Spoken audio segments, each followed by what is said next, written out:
తెరపై వెలిగినటువంటి ఒక ప్రభ మీ కాంబినేషన్లో ఒక ఒక అద్భుతాన్ని మేము చూసాం. అది జగదేక వీరుడు అతిలోక సుందరి. మీరు తలపెట్టినటువంటి యజ్ఞాల్లో చాలా యజ్ఞాలు ఒక ట్రెండ్ సెట్టింగ్ అయితే జగదేక వీరుడు అతిలోక సుందరితోటి ఎక్కడెక్కడ రికార్డులు వర్షానికి కొట్టుకుపోయేలా చేశారు. తుఫాన్లో సినిమాని హిట్ చేశారు. జగదేక వీరుడు అతిలోక సుందరి మామూలు సినిమా కాదు. మరి దాని రిలీజ్ మామూలుగా ఎలా ఉంటుంది? 1990 మే 9న రిలీజ్ డేట్ ఫిక్స్ చేశారు. అప్పట్లో అతి పెద్ద బడ్జెట్. పాటలు ముందే రిలీజ్ అయ్యి సెన్సేషన్ క్రియేట్ చేశాయి. అన్నీ బాగున్నాయి అనుకుంటున్న టైం సరిగ్గా అదే టైంకి అంటే 6వ తారీఖున తుఫాను వార్తలు మొదలు. సినిమా ప్రింట్స్ కూడా ఎలా పంపాలో తెలియని పరిస్థితి. భారీ వర్షాల దెబ్బకి ఎక్కడ ట్రైన్స్ అక్కడ ఆగిపోయాయి. చెట్లు కరెంట్ స్తంభాలు కూలిపోయి మొత్తం రాష్ట్రం అతలాకుతలం. ప్రింట్స్ పంపడం ఎలా? కానీ రిలీజ్ ఆగకూడదు. తుఫాన్ని ఎదిరించి చెప్పిన డేట్కి రిలీజ్ చేయాలని పట్టు. థియేటర్స్లో కూడా మోకాల్లోతు నీళ్ళు. చివరికి ప్రొజెక్టర్ రూమ్లో కూడా నీళ్ళే. అలాగే పాపం అక్కడక్కడ మార్నింగ్ షోలు పడ్డాయి. అన్ని అంచనాలున్న అంత భారీ సినిమా కళ్ళ ముందు భవిష్యత్ నీటి పాలైపోతుంది. చేసిన పబ్లిసిటీ అంతా వర్షాలకి మట్టి కొట్టుకుపోయింది. ఇక కూర్చొని బాధపడితే ప్రయోజనం లేదు. విజయవాడ వెళ్ళి జరగాల్సింది ప్లాన్ చేద్దామని అశ్విని దత్ గారు, రాఘవేంద్ర గారు విజయవాడ వెళ్ళారు.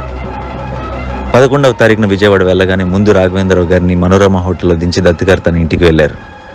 ఇంట్లో కరెంట్ లేదు. ఓ చిన్న లాంతర వెలుగులో దత్ గారు శ్రీమతి, ఫాదర్ ధర్మరాజు గారు, దత్ గారు ముగ్గురు ఆడపిల్లలు భోజనం చేస్తున్నారు.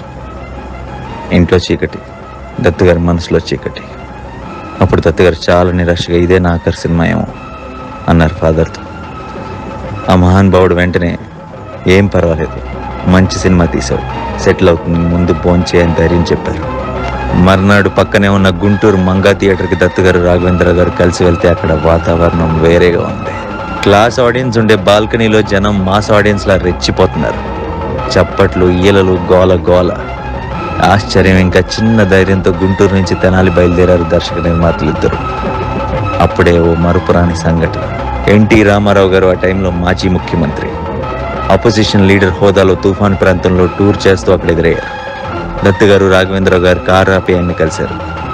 ఎన్టీఆర్ గారు అప్పుడు గంభీరంగా, సినిమా రిపోర్ట్ బాగుంది, సెటిల్ అయిపోతుందిలేండి బ్రదర్, కంగారు పడకండి, నేను చెప్తున్నాను అని ధైర్యం చెప్పి తన ప్రోగ్రాంలోకి వెళ్ళిపోయారు. ఆయన దగ్గర నుంచి వచ్చి కారెక్కబోతుంటే ఓ పల్లెటూరి వ్యక్తి సైకిల్ మీద అరటిపళ్ళతో వస్తూ అశ్విని దత్ గారిని, రాఘవేంద్రరావు గారిని చూసి పరిగెత్తుకు వచ్చి, ఇప్పుడే సినిమా చూశాను, అదిరిపోయింది, సంవత్సరం ఆడుద్ది అని గట్టిగా అరిచాడు. దత్ గారు, రాఘవేంద్రరావు గారు ఊపిరి పీల్చుకున్నారు. ఇంకా అక్కడి నుంచి సినిమా విజయ విహారం. నాన్ స్టాప్గా ఊరూరా వాడవాడలా చెలరేగిపోయింది. తుఫాను, వర్షం, అబీభత్సం ఏవీ జగదేక వీరుడు అతిలోక సుందరిని ఆపలేకపోయాయి. ప్రతి షో హౌస్ఫుల్. పడవల్లో టౌన్కి వచ్చి మరి సినిమా చూశారు. ల్యాండ్ మార్కెట్స్ ఊరికే వస్తాయా? తెలుగు సినిమా చరిత్రలోనే జగదేక వీరుడు అతిలోక సుందరి అంటే ఓ తుఫాన్. 30 ఏళ్ళయింది. ఓ చిన్న డౌట్ మిగిలిపోయింది. ఉంగరం ఏమైంది? ఉంగరాన్ని మింగిన చాప ఏమైంది? అపూర్వమైన గంధర్వగానమేదో నా మదిలో మొదలుగుచున్నది. వెనక్కి తిరిగి చూసుకుంటే ఎలా అనిపిస్తుంది సార్ ఆ సినిమా గురించి? ఒళ్ళు గగురు పడుతుందమ్మా.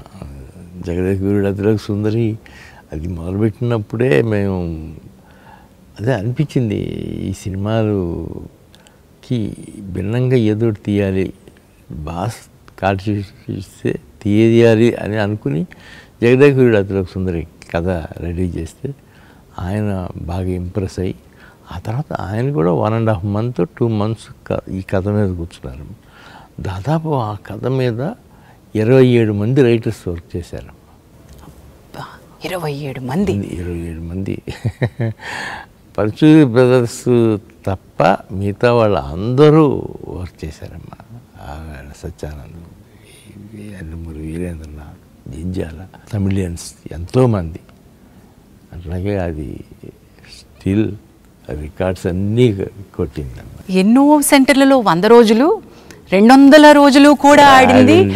థియేటర్లో మోకాల వరకు నీళ్లలో కూడా కూర్చుని చూసారంటే ఒక తుఫాను ఆంధ్రప్రదేశ్ని వణికిస్తున్నా సరే ఎంటర్టైన్మెంట్ అది ఇచ్చిందంటే ఎంత గొప్పతనం, అది ఎంత గొప్పతనం. అలాగే అప్పటి నుంచి మొదలయ్యి చిరంజీవి గారికి నాకు ఎనలేని ఫ్రెండ్షిప్, అది వెలలేని ఫ్రెండ్షిప్ అంటాను సార్ నేనైతే. వెళ్ళలేని ఫ్రెండ్షిప్. నిజంగా అండి. 4 సినిమాలు చేసామమ్మా. 3 సినిమాలు అయితే అసలు అమోఘం. జగదేక వీరుడు చూడాలని ఉంది.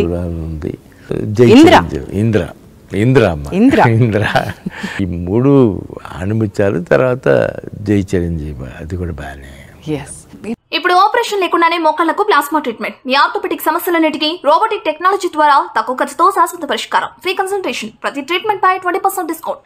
ఈ ఆఫర్ కొద్ది రోజులు మాత్రమే. త్వరపడండి. V9 hospitals 9281465842.